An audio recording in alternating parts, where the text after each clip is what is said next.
প্রার্থীর নাম হচ্ছে নুনু ধর।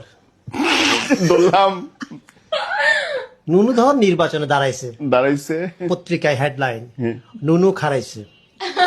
এইটা দেখা তো নুনু সেই খেপে গেল, পত্রিকা অফিসে ফোন দিয়ে সেই গালাগালি। পরের দিন হেডলাইন নুনু গরম হয়েছে।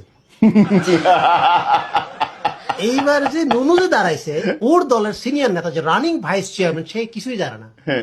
সাংবাদিকরা তার কাছে জিজ্ঞেস করার জন্য, তো ও বলছে যে নুনু আবার কবে খারালো, আমি তো টেরই পাইলাম না। একই এলাকায় একই পদে একই দলের একজন মহিলা ভাইস চেয়ারম্যান দাঁড়াইছে, এর আবার নুনুরে দেখতেই পারে না।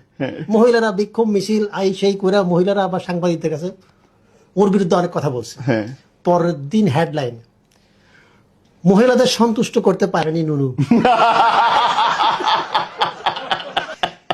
সাংবাদিক থেকে সাবধান।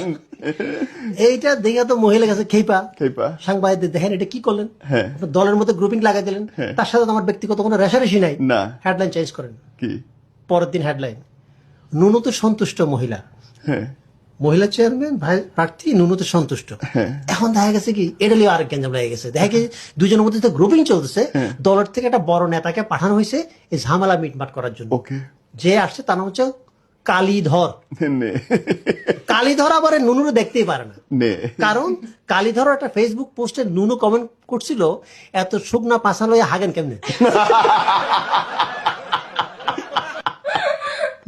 ये गोदा उठा ले मुझको।